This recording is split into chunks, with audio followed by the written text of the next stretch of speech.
Seja bem-vindo ao canal Vozes do Abismo. Hoje vamos contar os mistérios das rondas noturnas.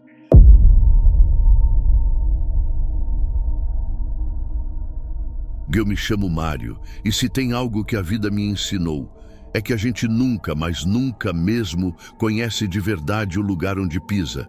Mesmo que pise nele todos os dias, a gente acha que conhece, mas é uma ilusão, uma mentira que a gente conta para si mesmo só para conseguir seguir em frente.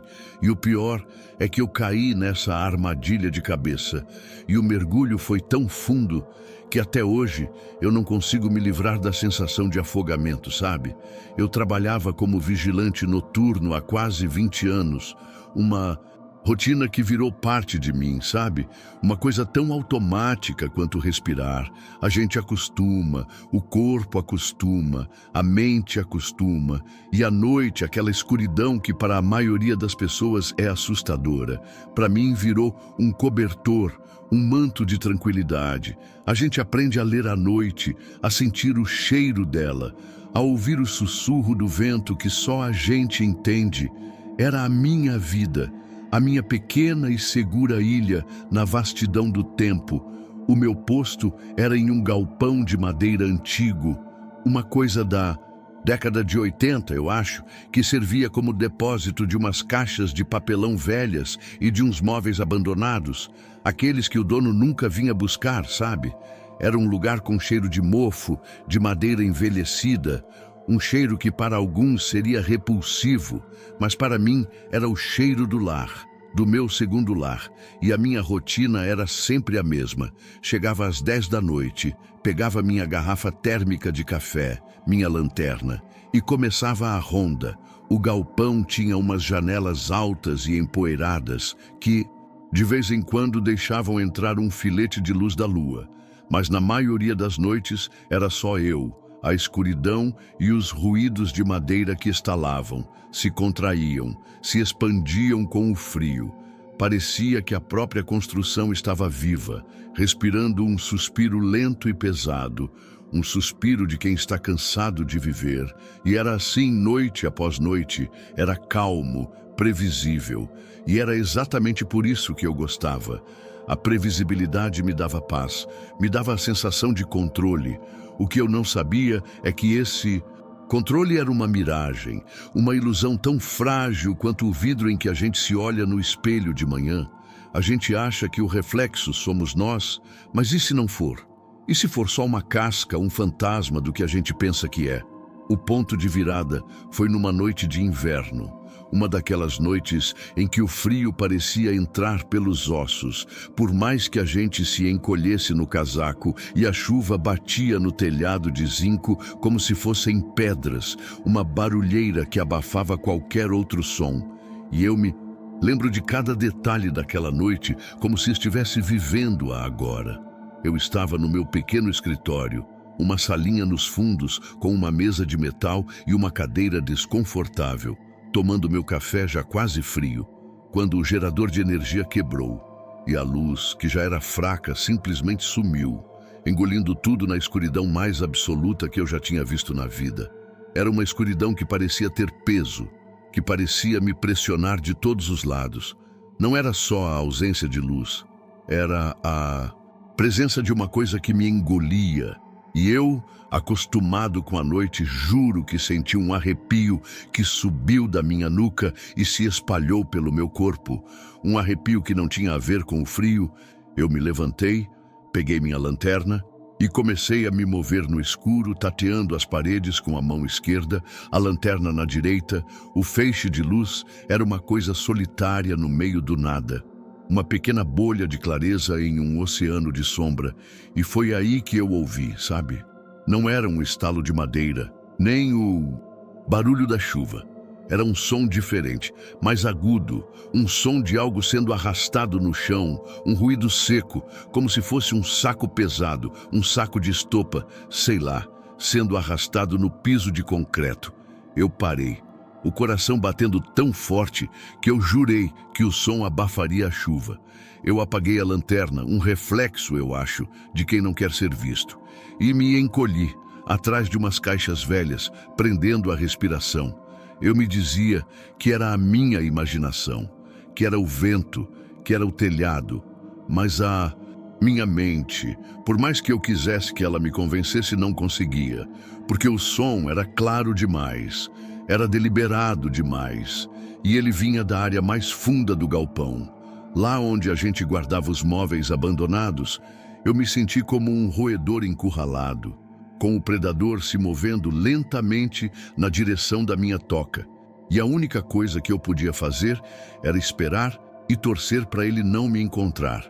E eu me lembro de ter fechado os olhos e de ter rezado, uma coisa que eu não fazia há anos. Eu rezei para qualquer coisa, para qualquer entidade, para que aquele som parasse, para que eu voltasse a ser invisível, para que a escuridão voltasse a ser minha amiga. E o som, depois de uns minutos que pareceram uma eternidade, parou. O silêncio que se seguiu foi ainda mais assustador, porque era um silêncio total, o silêncio de quem acabou de fazer um barulho e agora está à espreita, esperando. Foi quando eu ouvi, de novo, dessa vez era mais próximo, um sussurro. Eu juro por tudo que é mais sagrado, que eu ouvi um sussurro. E a voz, se é que se pode chamar assim, era a voz de uma criança, uma voz fraca, um fio de som que parecia se desfazer no ar. E o sussurro dizia um nome, o meu nome, Mário. Ele dizia, Mário, Mário, vem brincar. E a voz vinha de todas as direções. Parecia que estava no meu ouvido, na minha nuca, no meu peito. Eu sentia que o som era uma coisa física que me tocava, que me invadia. E eu comecei a tremer, um tremor que eu não conseguia controlar, um tremor que vinha de dentro.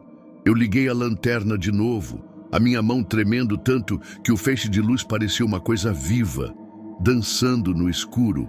E eu vi, sabe, eu vi uma silhueta no meio dos móveis, uma silhueta pequena, a silhueta de uma criança, e a figura parecia se mover de uma forma estranha, desengonçada, como se os ossos não fossem feitos para o corpo, sabe?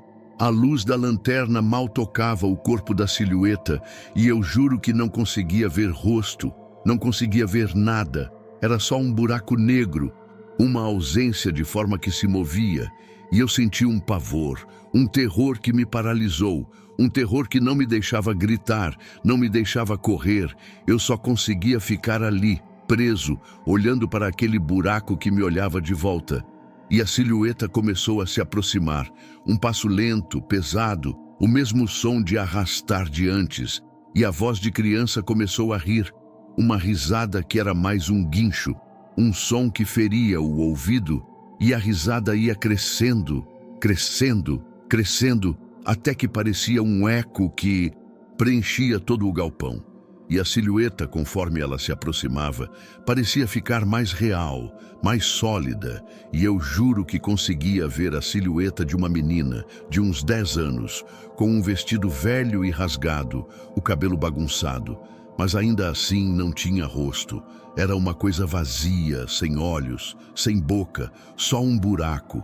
E eu, que já tinha visto muita coisa na vida, que já tinha enfrentado bêbados, ladrões, eu que me achava um homem duro, juro que comecei a chorar, chorar de medo, de desespero. E a voz me dizia, vem brincar, Mário, vem brincar, a gente pode brincar para sempre. E eu comecei a me arrastar para trás, me esgueirando entre as caixas, tentando fugir daquele buraco que me olhava e me chamava. E eu cheguei na porta, a porta de ferro que separava o galpão do mundo exterior.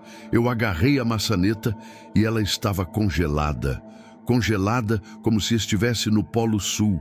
E eu juro que a minha mão colou no metal e a silhueta estava a poucos metros de mim, a risada preenchendo o ar. E eu senti uma coisa fria me tocando, uma coisa fria e pequena. E eu olhei para baixo e vi a mão da menina, uma mão vazia, uma mão de buraco, tocando o meu joelho. E o frio subiu pela minha perna, como se fosse um líquido que me congelava de dentro para fora. E eu gritei com tudo que eu tinha, um grito desesperado, um grito que rasgou a minha garganta, e eu puxei a minha mão da maçaneta. e juro que senti a pele rasgando. Mas eu não parei. Eu não senti a dor. Eu só queria fugir. Eu puxei a porta com toda a minha força e consegui abri-la. E corri sem olhar para trás. Corri na chuva, no escuro. Corri para fora do galpão, correndo em direção à guarita. Eu cheguei lá, tremendo, molhado, e eu me tranquei. Eu me tranquei na guarita e fiquei lá no escuro com a lanterna desligada, ouvindo a chuva e a minha própria respiração ofegante.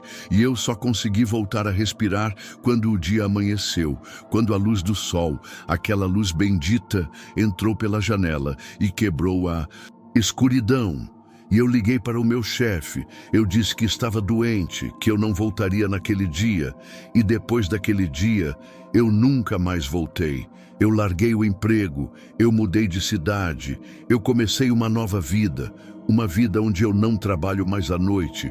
Uma vida onde a noite é para dormir, para sonhar e não para lutar contra os fantasmas que nos chamam para brincar. Mas a história não acaba aqui, porque o trauma, ele não vai embora. Ele não tem perna, ele não tem braço, ele não tem cara, mas ele fica, ele gruda na gente como se fosse a nossa própria sombra. E eu me pego às vezes à noite, sentado na minha cama, no escuro, com a janela aberta, ouvindo o vento e a chuva. E eu juro que ouço, lá no fundo, um eco de uma risada de criança, uma risada que me chama, que me convida, uma risada que me diz: Mário, vem brincar. E eu fecho os olhos, e eu cubro os ouvidos, e eu rezo para qualquer coisa, para que o sol chegue logo, para que a escuridão se vá, para que eu possa voltar a viver. Mas eu sei, lá no fundo, eu sei que a escuridão para mim nunca mais será só a ausência de luz. A escuridão para mim sempre será o lugar onde os buracos me chamam para brincar.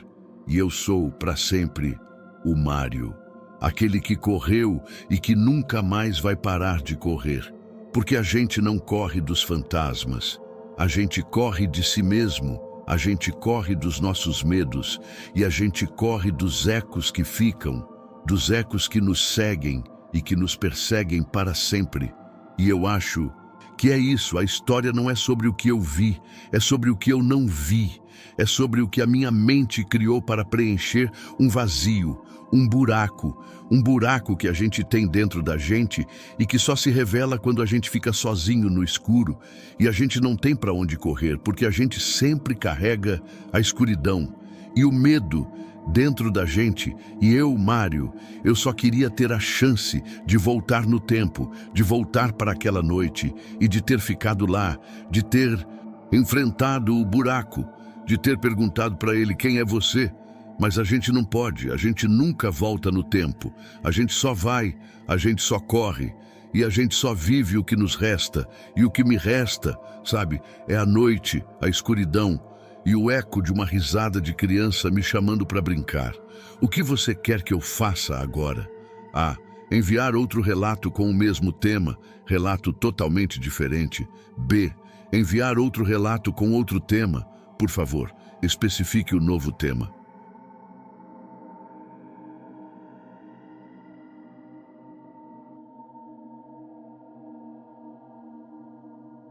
Mas eu me chamo João.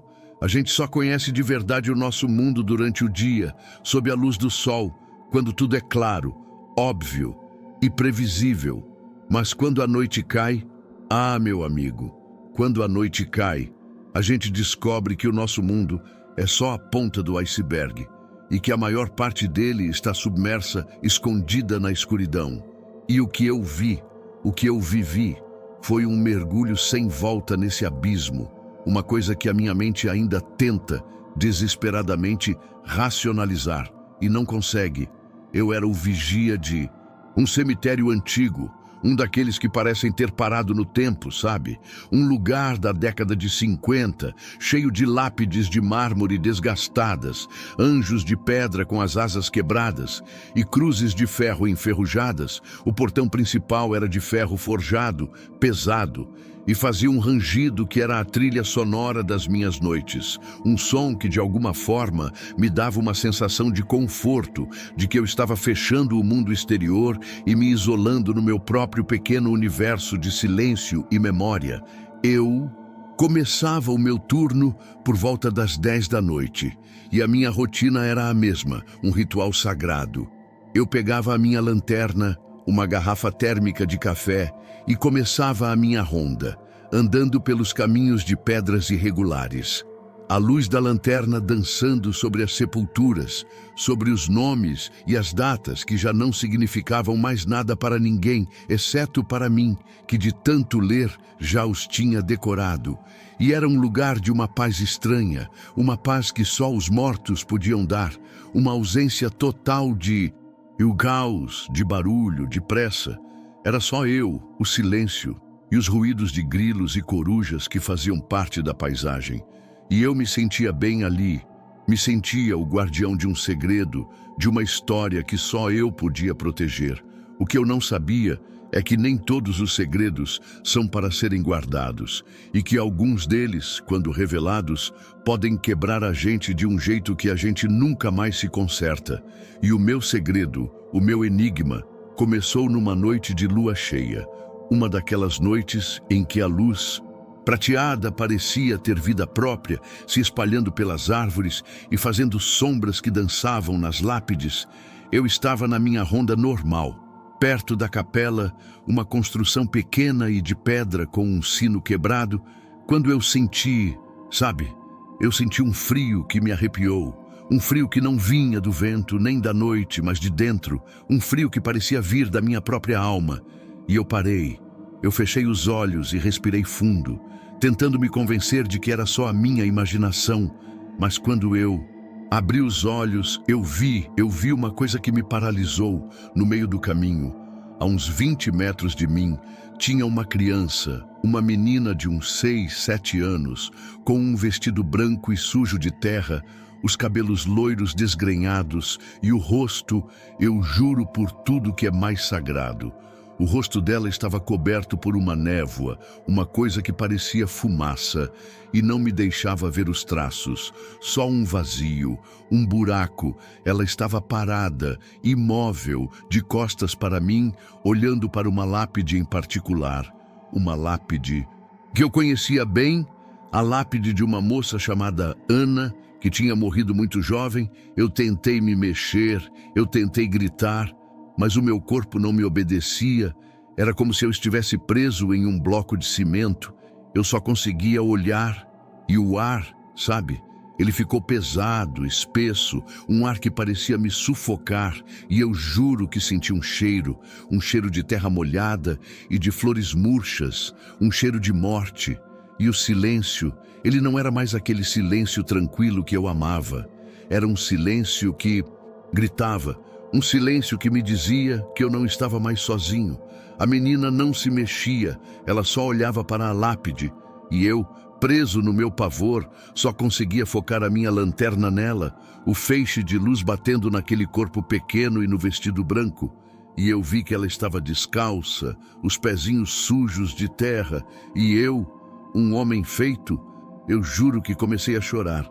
Chorar de um jeito que a gente chora quando se sente completamente impotente.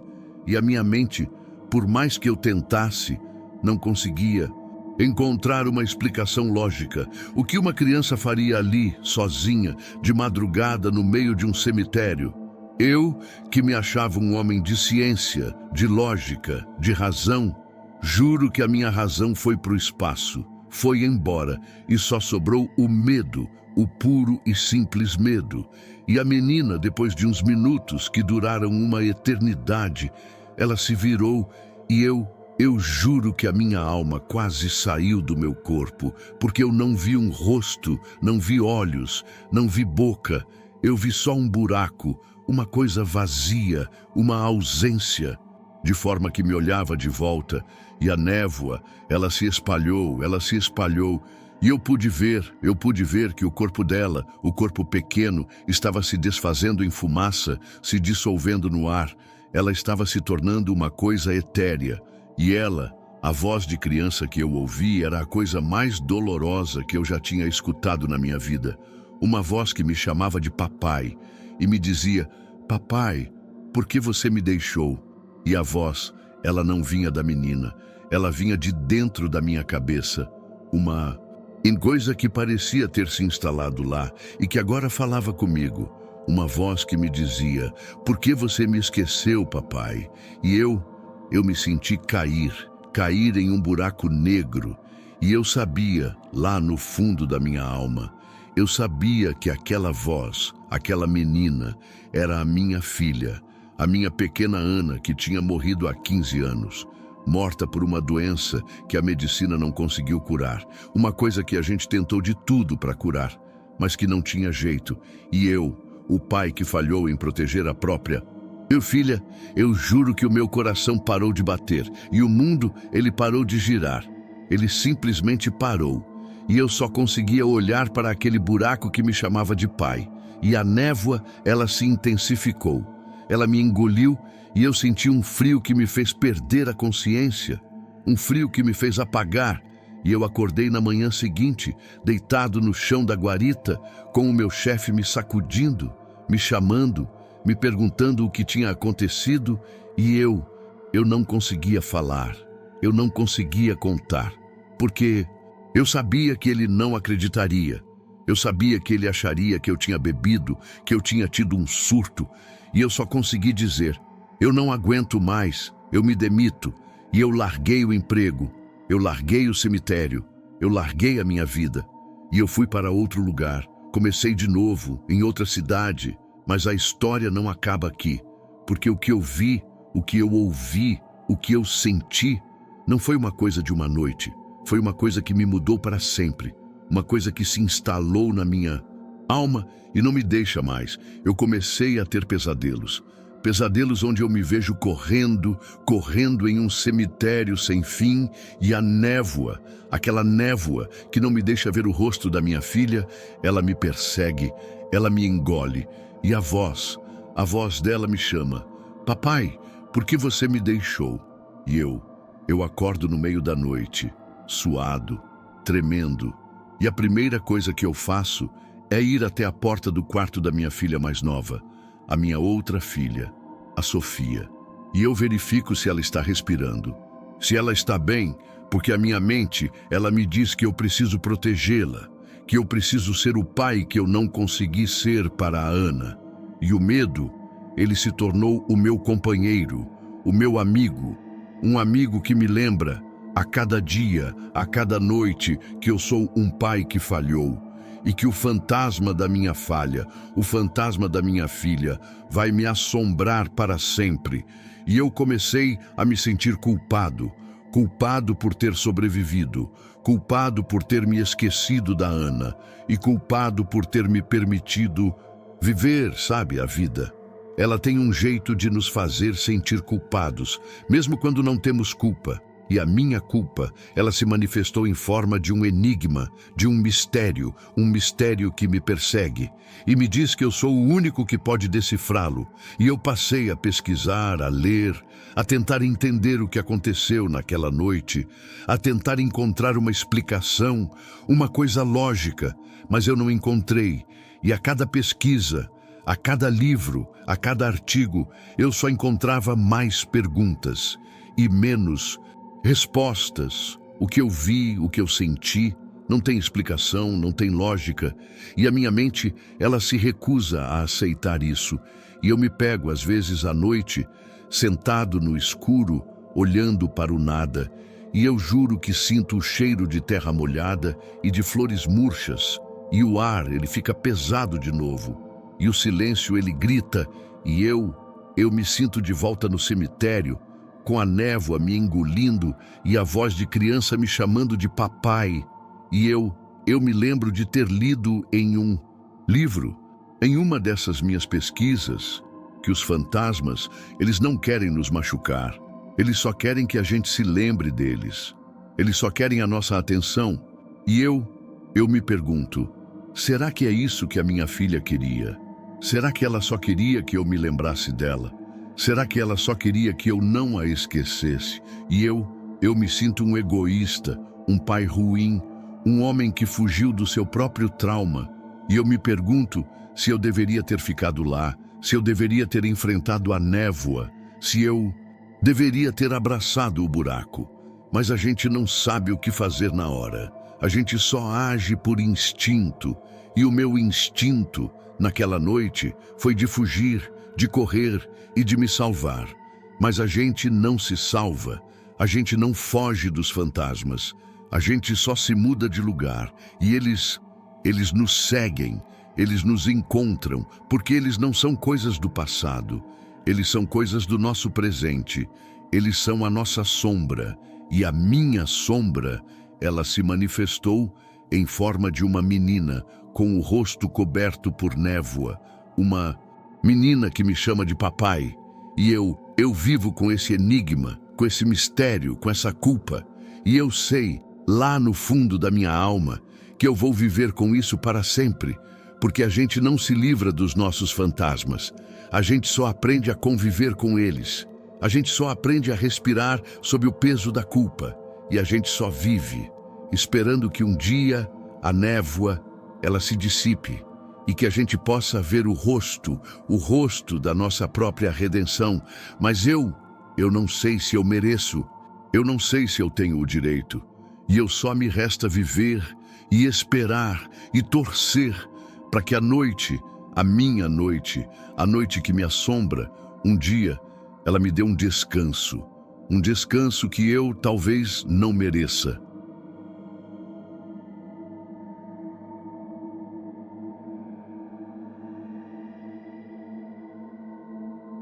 Eu sou o Osvaldo. E se tem uma coisa que a minha vida de vigilante noturno me deu, não foi dinheiro nem prestígio, mas uma compreensão amarga e profunda sobre o tempo, sobre como ele não é uma linha reta, mas uma coisa cíclica, um poço sem fundo, onde o passado se mistura com o presente e onde as memórias não são apenas lembranças, mas assombrações que nos perseguem. Eu trabalhei por mais de 10 anos em um antigo hospital psiquiátrico abandonado. Um lugar com uma história tão pesada que a gente podia sentir o peso do sofrimento nas paredes, nos corredores escuros, em cada rachadura do chão.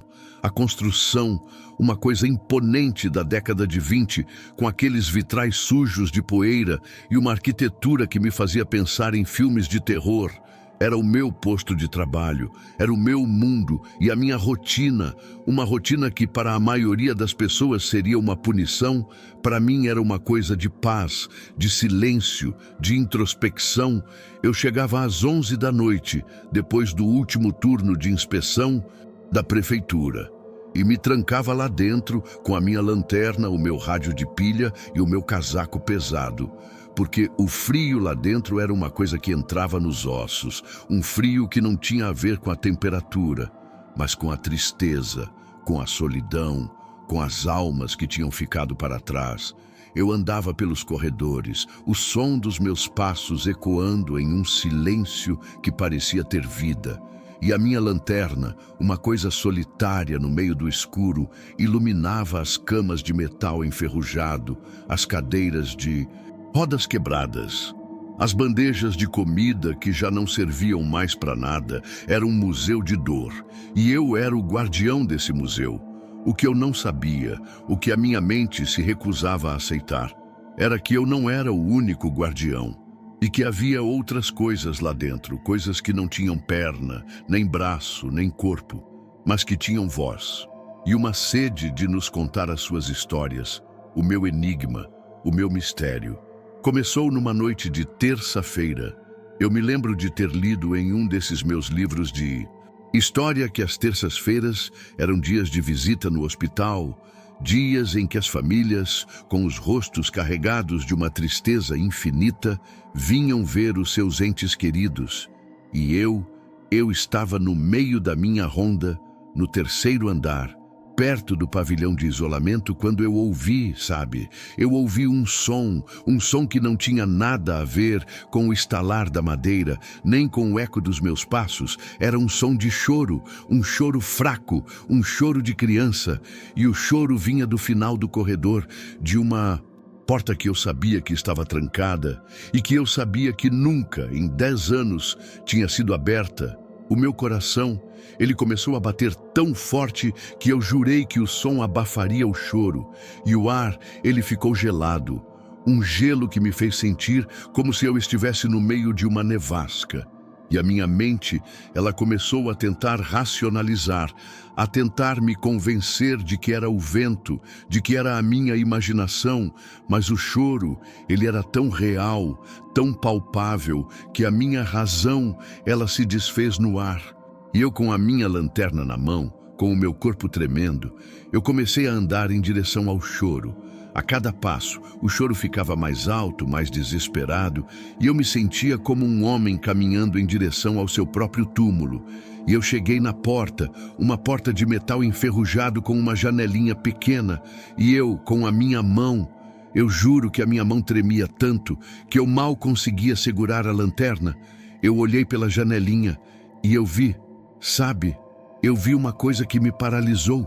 No meio da sala tinha uma cama de metal, e na cama tinha uma boneca de pano velha, suja, com o vestido rasgado e os olhos de botão.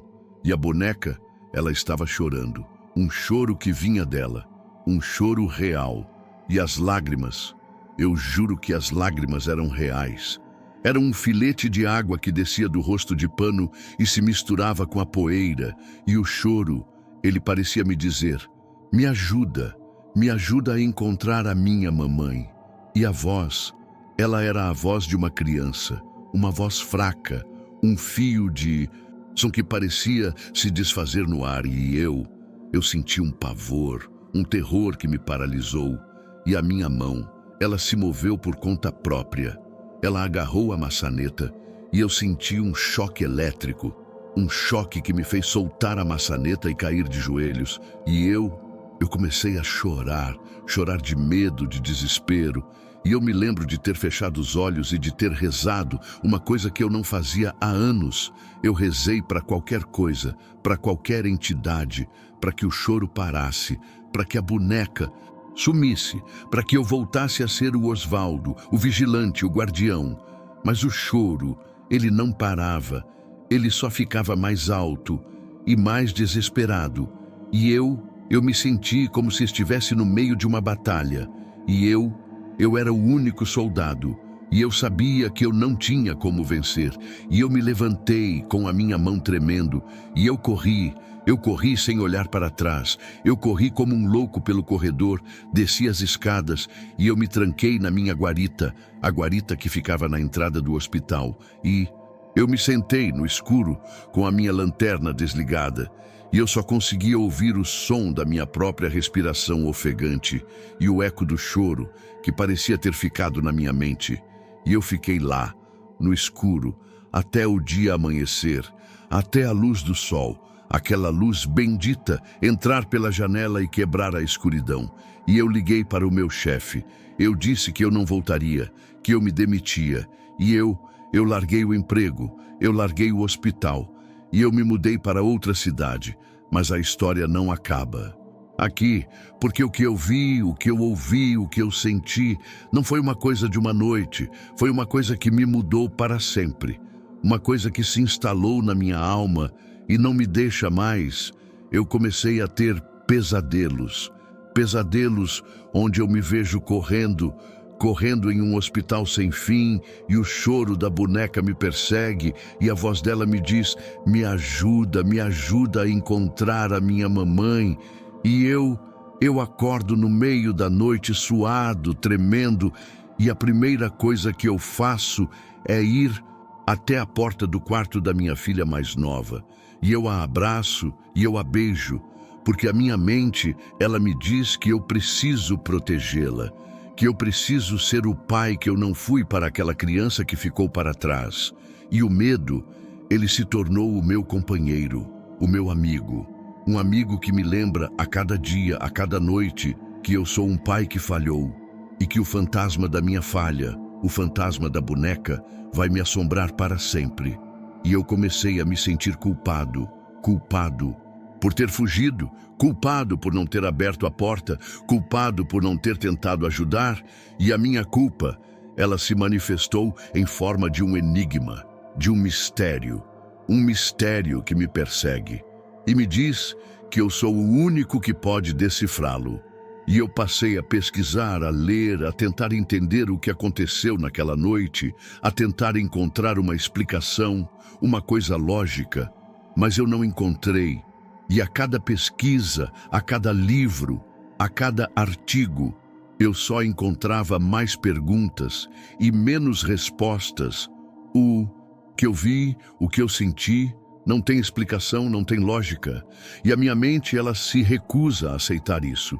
E eu me pego às vezes à noite, sentado no escuro, olhando para o nada, e eu juro que sinto o cheiro de mofo e de poeira, e o ar, ele fica gelado de novo, e o silêncio, ele grita, e eu me sinto de volta no hospital, com o choro da boneca me engolindo, e eu me lembro de ter lido em um livro, em uma dessas minhas pesquisas, que os fantasmas, eles não querem nos machucar, eles só querem que a gente se lembre deles, eles só querem a nossa atenção. E eu me pergunto, será que é isso que a boneca queria? Será que ela só queria que eu a abraçasse, que eu a pegasse no colo, que eu a levasse para casa? Será que ela só queria uma mãe que a abandonou lá e eu me sinto um covarde, um homem que fugiu do seu próprio trauma? E eu me pergunto se eu deveria ter ficado lá, se eu deveria ter enfrentado o choro, se eu deveria ter abraçado a boneca. Mas a gente não sabe o que fazer na hora, a gente só age por instinto. E o meu instinto naquela noite foi de fugir, de correr e de me salvar. Mas a gente não se salva, a gente não foge dos fantasmas, a gente só se muda de lugar. E eles nos seguem, eles nos encontram, porque eles não são coisas do passado, eles são coisas do nosso presente, eles são a nossa sombra. E a minha sombra, ela se manifestou em forma de uma boneca que chora, uma boneca que me pede ajuda. E eu vivo com esse enigma, com esse mistério, com essa culpa, e eu sei, lá no fundo da minha alma, que eu vou viver com isso para sempre, porque a gente não se livra dos nossos fantasmas. A gente só aprende a conviver com eles. A gente só aprende a respirar sob o peso da culpa, e a gente só vive esperando que um dia o choro, ele se silencie, e que a gente possa ver o rosto da nossa própria redenção. Mas eu não sei se eu mereço, eu não sei se eu tenho o direito, e eu só me resta viver e esperar e torcer para que a noite, a minha noite, a noite que me assombra, um dia ela me dê um descanso que eu talvez não mereça, e a cada pesadelo, a cada choro, eu me sinto mais e mais perto de voltar lá, de voltar para o hospital, e de me sentar na frente daquela boneca e de dizer para ela, eu estou aqui, eu não te abandonei, eu estou aqui e eu vou te ajudar, mas eu sei que é só um sonho que eu tenho, e que a realidade, a minha realidade, é que eu vou viver para sempre com o eco do choro, com a imagem da boneca e com a culpa de não ter sido o homem que eu deveria ter sido, o homem que teria ficado e o homem que teria abraçado a criança que chorava, a criança que me pediu ajuda, a criança que eu abandonei.